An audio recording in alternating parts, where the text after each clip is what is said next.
Tövendeki 26 hayat öğütlerini bilip alsanız, kündün kuniga qaltisleşip ketisiz. Bu filmga hergiz sal qaramang. Buningdagi hayat hikmetlerini egallay hayatga bo'lgan tonushingiz cho'nqurlashib, tafakkuringizni o'zgartirasiz. Bu filmni saqlab olib, doim ko'rib, o'zingizga quvvat to'liqlab turishni unutib qolmang. Birinchi, mayli qancha yoshga kirgan bo'ling, osonla bir odamga ishinib ketsangiz, o'zingizni tigi yo'q hanga tushib ketgan holda ko'rasiz. Ikkinchi, o'lim burningizga purashdan burun, hargizmi barliq pullaringizni birog'i tutqizib qo'ymang. Ayning 15 yoruq, 15 qarangu. Ati nimish bo'lganligini hech kim bilmaydi. Biroq beginingiz bek ko'p bo'lib ketsa, aksicha siz bu odamni yo'qotib qo'yishingiz mumkin. Shunga ochig'im ba, tatlig'im ba, qahrlik odam bo'ling. 3. Oqko'ngil odamlar osonlikcha boshqalarni rad qilolmaydi. Biroq siz ba'zilarga 10 qitim yaxshilik qilib, bir qitim hojatdan chiqolmasangiz, ular sizni o'zlariga qarzdordek his qiladi. 4. Nodonlar bilan hargiz talashmang. Bo'lmasa, ish chinga chiqqanda o'zingizmi zodi kimning nodon ekanligini aniqlamay qolasiz. 5. Birovga haddidan ziyoda yaxshi bo'lib ketsangiz, vaqt uzargan sari qarshi taraf sizning uning bo'lgan yaxshiligingizni sizning qilishga tegishli ishingiz deb qarab qoladi. Aksicha, naganda bir qitim yaxshilik qilib qo'ysangiz, qarshi taraf noita hayron qoladi ham sizdan to'liq minnatdor bo'ladi. 6. Odam mangu o'zini boshqalarning o'rniga qo'yib masalani o'ylab qolmaydi. Chunki odamlarning ideyasi, tajribasi, sarguzashtisi qatorliqlar o'xshash bo'lmaydi. Masalan, men Dengizbek chiroyli desam, siz darhol meni inkor qilib, uning nar chiroyli, dengiz nurg'un odamni cho'ktirib o'ltirgan yalmavuz deyishingiz mumkin. 7. O'qish tarixi mis medal, qobiliyat kumush medal, kishilik munosabat oltin medal, tafakkur bo'lsa eng muhim kozirdir.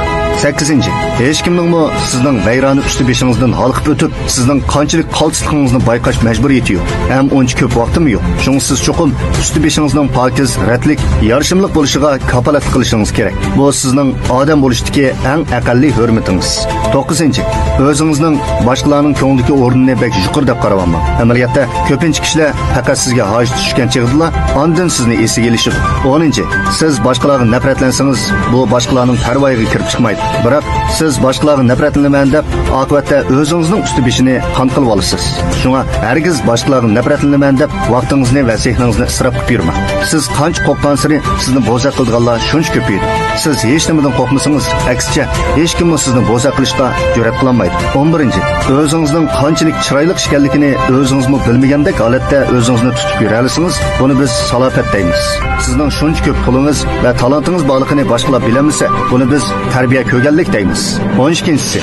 Oddiy ishni qayta qilganda siz bu sohadagi mutaxassisga aylanasiz. Takror ishni ko'ngil qo'yib, ixlos bilan qilsangiz, siz hayotdagi yangichiga aylanasiz. 13. Agar dushmaningiz sizning ochig'ingizni keltira olgan bo'lsa, bu sizning uni yangidak dasmoyingizning yo'qligini tushundiradi. Shunga kayningizga qarab, kimning tillig'anligini ko'rib boqay deb avar bo'lmang. Agar bir g'aljir it sizni tishlasa, unda sizmi qaytirib ishni tishlamsiz? 14. Boshqalarni ko'proq tushuning, ularni hurmatlang. Ko'ngli ko'ksingizni keng tutib, hayotga va o'zingizga keng qo'rsaqlik bilan muomala qiling. Keng qo'rsaq va apocham bo'lish bir xil go'zal axloq, ham bir xil aql farosat. 15. Agar sizning o'ylamaylik qilib qo'ygan charchiqingiz boshqalarning ochig'ini keltirib qo'ygan bo'lsa, siz cho'qim o'zingizni obdan bir tekshirishingiz, ham boshqalardan kechirim so'rashingiz. Hargizmi boshqalardan nimancha tavu nozik bo'lib ketgandi deb og'rimasligingiz kerak. 16. Bu hayotimizda cho'qim qilmasak bo'lmaydigan mundaq ish bor. Birisi darhol yo'lga chiqish. Ikkinchisi ba'zida qadamimizni to'xtatib, o'zimizning bu safarni muvaffaqiyatli tamomlash uchun yaxshi bo'lgan ruhiy holatni hozirlamaganligimizga qarab beqish. Yaxshi ruhiy holat bizning hayotdagi eng yaxshi amroyimiz. U bizni texnik xushal, sog'lom qiladigan bebaho angushtar. 17. Eg'izingizga hezi bo'ling. Bizda xit yuguriki oshqa, eg'iz yuguriki boshqa deydigan hikmatlik so'z bor. Og'zi ishtiklik qilib, beshingizga balo terib olmang. Boshqalarni ayblashdan burun tan yarisi saqiyar, dil yarisi saqaymas degan gapni kallangizdan bir o'tkazib o'ting. Har bir gapni obdan o'ylashib qiling. Ortiq gap eshak kimi yuk. Gapni joyida qila olsangiz, dushmaningizmi do'stingizga aylanadi. 18. Hamma odamning sizni yoqtirishidan umid tutmang. Har qanday odamning faqat sizning uni yaxshi ko'rganingiz uchunla sizni yoqtirib kelishini atay. Agar boshqalar ussigan chaqda ondan ussizlik berishni bilmasangiz, boshqalar faqat sizning munavvar ekanligingizning yuzini debla sizni yaxshi ko'rishi mumkin. 19. Hech kim sizga bir umr hamroh bo'la olmaydi. Dunyoda hargizmi o'xshash bir yo'l bo'lmaydi. Hamma odamning hayoti peshonasiga putilgan bo'ladi. Hayotingizdagi har bir qitimlik uchrashish taqdirning iltifotidir. iltifoti. Ayrılışning och yo'li eg'iziga kelganda cho'qim kaskinlik bilan xayrlashib, o'zaro baxt tilamak lozimdir. Dunyoda oxirlashmaydigan ziyofat yo'q, tong otmaydigan kechim yo'q.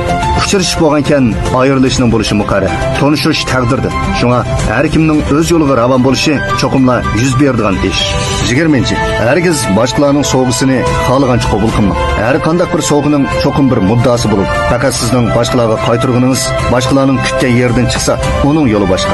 Esingizda bo'lsin, biror balosi bo'lmasa, quyruq furamdu tashda. 21. Adolatsizlikka uchrash nihoyatda normal ish. Agar siz adolatsiz muomalaga uchraganligingiz uchun g'azablansangiz, bu faqat sizning foydaga erishguvchi emasligingizni tushundirdi xolos. Hamisha ishlarning adil bo'lmaganligidan og'rinqli yuradigan kishilar dal ojizlardir. 22. Odam ko'p yerda gap qilganda cho'qim ehtiyotchan bo'lish kerak. Balkim siz gapini qilayotgan odamni qarshi taraf to'liq yaxshi ko'rishi mumkin. Shamolg'imi siringizni aytmang. Chunki shamol siringizni hamma yoqqa uchirib yetkazishga tamoman qodir. 23. Axlat yemekliklar ko'pincha ahvolda to'liq yeyishlik bo'ladi. Turkiy inson qiliqi hayvondagi odamlar qarmoq to'liq talantliqdek ko'rindi. Shunga ko'pchilik oldida bundaq 200limchi odamning katta baksirsini yechib o'tmang. Chunki siz buning oqibatining qanday bo'lganligini mangu tasavvur qila olmaysiz. 24. Ba'zida siz rost gap qilgan taqdirdami, yanada boshqalardan kechirim so'rashingizga to'g'ri keladi. Chunki siz haqiqiy ahvolni oshkorlab o'tdingizda. Shunga hayotda putlashmay yashayman deydigansiz. Cho'qim har vaqt aql bilan ish ko'rishingiz kerak. 25. Odamlarning tabiati haqida og'rimang. Chunki boshqalarning texmi yaxshiroq yashash uchun shunday qiladi. 26. Odamning bu hayotidagi eng yaxshi do'sti yana o'zi. Haqiqiy dushmanimi yana o'zi. Haqiqiy yordam bera oladiganimi yana o'zi. Sizga mundaq bir jumla so'zni hadiya qilib, hayotlikdagi eng go'zal ish bo'lsa, eng yaxshi o'zini uchirtishdir. Hayotlikdagi eng cho'ng g'alaba muvaffaqiyatli holda o'z